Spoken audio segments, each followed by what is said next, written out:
So last week, right, a few days ago, I'm not sure it's also a week ago, I was talking to a colleague of mine. We were talking about how we learned as children and comparing it to how children are learning now.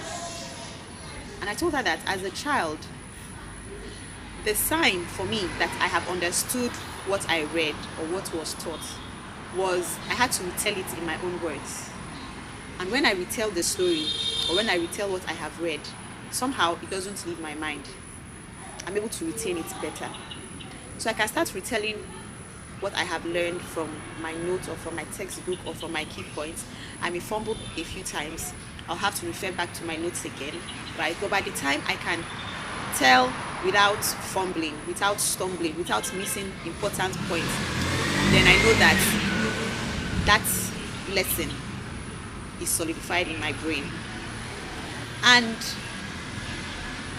it happens to us as adults too. Sometimes we think we know something. Like you might say, oh, where is this restaurant in Asaba? You know where the restaurant is, right?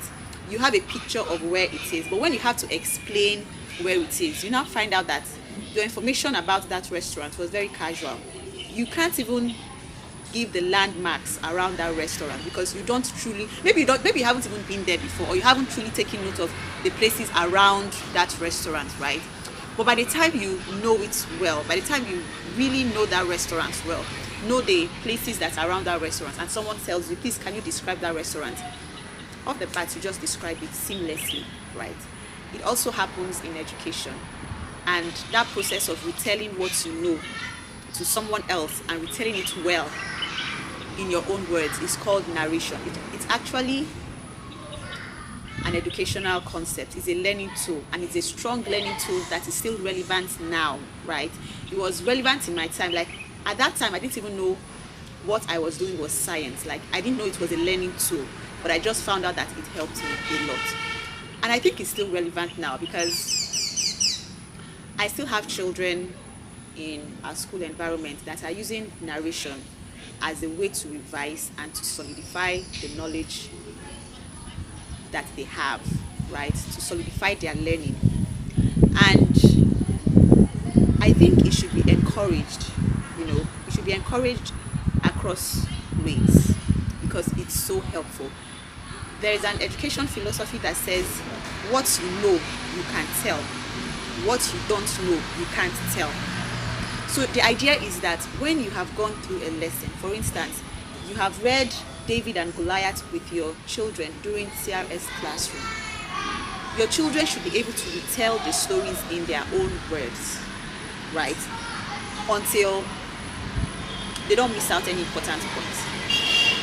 And that, as a teacher, lets you know that my child has mastered this learning. It also helps the child to know that I have learned this. It's a form of self-education.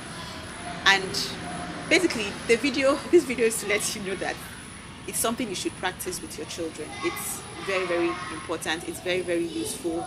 And it's very, very easy to incorporate into your learning, into your child's learning. So the process of retelling or the process of narration builds a lot of learning skills into your child. When a child has read a story or has read a topic and is able to reteach it, you're building recollection skill. That is the ability to recall what the child has read. You're building retention skills. That is a child's ability to retain information. You're building comprehension skills because a child has to tell you what he has understood. A child is telling you what he has understood from the lesson, right? And that falls under comprehension. So you're building a child's comprehension skill. You're building a child's critical thinking skills. You're building a child's summation skills for summary. Because as time goes on, the child will learn how to pick out only important information from lessons, right? And that is a very, very important skill. Then you're helping the child learn sequencing. So sequencing in the sense that the child now knows what point comes first, what will come next, and what can be the third or last in a sequence of events. You're also building communication skills. The thing is, when you start narration with a child, sometimes we make it very uncomfortable.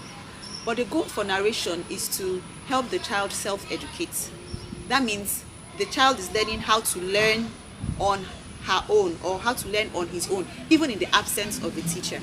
So the journey into narration has to be interesting and fun for the child. If not, the child will not want to go into narration with you or on his own or on her own. I hope I'm making sense. I should be making sense. Now, when you want to start narration with a child, I always encourage school owners or teachers, educators, even parents to start small, right? Let your narration be brief.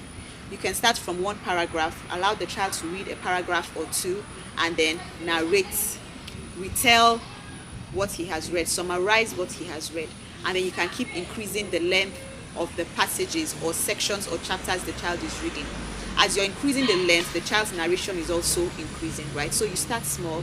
When your child has mastered the art of summarizing in small sizes, then you can now increase the sizes, right? So but the goal is the child should start up and not see it as a chore or a punishment. So it should be as fun as possible and not take up a lot of time until the child builds mastery of narration, right? Or gets used to it, right? Or you notice that the child is actually enjoying the process, then you now start increasing.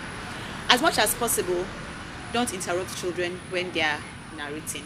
Yeah, that is not fun. Even for adults, when we are having conversations and someone tries to interject when we are making a point, we don't actually like it. Yeah, so it applies to children too. Don't interrupt them when they are narrating. For some teachers, oh, don't interrupt them, fine. They can be silent throughout the narration. But we have some teachers that are so relational, like they love stories, they are so social, right? And they love giving inputs. So a child might be telling a story and you are tempted to interject, to add a point or to ask a question for further discussion. Please don't be tempted to, right? Because it cuts the child's flow of thoughts, and might even break the sequence of how the child is giving the narration. The flow basically is broken. So as much as possible, keep your opinions to yourself until the child has finished narrating, and then you could have further discussions if necessary, right? And then your child, while narrating at first or while learning to narrate, can be having making statements or saying words like and then David hit Goliath, and then Goliath fell, and then I'm sure if you're a teacher, you understand what I'm saying. Putting and then or and so right. Allow the child, right? As the child builds confidence and the vocabulary improves, you'll see that the and then and the so falls by the wayside, and the child is able to communicate fluently without all of those. Also remember that narration is kind of relational, because the child is opening up to you her flow of thoughts, right? So after every narration, be sure to encourage the child. Oh, well done, you did a brilliant job, I'm so proud of you, high five. Miss Joy, Miss Shama, did you hear Ediora? She narrated the lesson perfectly, right? Just a few minor errors, but she did so well. Yes, it makes them feel very good. And if you're trying to build solid relationships with your children in the classroom, narration helps. Just make sure you give a positive feedback, right? And keep encouraging them to self-educate even while they're not in the classroom. So for narration to be effective, please don't ask direct questions that require short answers, right? You have to ask questions that cover the what, where, why, when, and who category. You avoid true and false questions. You avoid fill in the blank questions. You avoid multiple choice questions. You have to ask very detailed questions. Questions that would encourage the child to first pause, think, restructure the information in the mind, and then deliver to you. So we want narration to be like from 4 sentences and above as much as possible. You could ask a question like for David and Goliath. Now the story of David and Goliath. So question could be, imagine you're a newscaster during the time of David and Goliath. Can you give us a briefing on what happened that day between the young boy and the giant. You just know that the child has to start thinking, okay, if I was a newscaster, how would I behave? And then he'll think of ways to make the news very interesting for the audience. And then he might even think of catchy lines. So if you're using this for a senior learner, right, the possibilities for learning are very endless. And you're sure that the narration will be weighty, will be very lengthy, because the child, as a newscaster, wants to give you all the details as much as possible, because that's what news is for, basically. That's what journalists do, right? They give us juicy details of things. So it's up to you to word your questions so that you have very good narration. And please encourage it. Encourage it in your classrooms. Parents can also use it at home. You could tell your child, teach me what you just learned. And please, when your child is teaching you, sit still and listen. Yes, it has a way of encouraging the child, because he knows that, oh, I have to pay attention to this because I'm going to have to teach mom or teach dad, or even teach my classmates or teach my younger sibling. But that teach me what you just studied always works. Always works, all the time. It works very well, right? So this is me encouraging you to encourage narration in your classrooms, encourage narration at home when your children are revising for tests or for exams, or just as a form of study. Yes. Self-education is actually very good. It creates lifelong learning in people, in children, and that's just it. Narration is nice. Yeah. So that was the discussion I was having with the school owner, a colleague of mine, and we talked about how we should encourage it more in our classroom, because it worked for me. And she said on certain occasions when it wasn't her primary way of learning, but she acknowledged that when she used it always worked for her. Yeah, and I think we should encourage it still in the classrooms now and at homes too. Thank you for listening. Bye.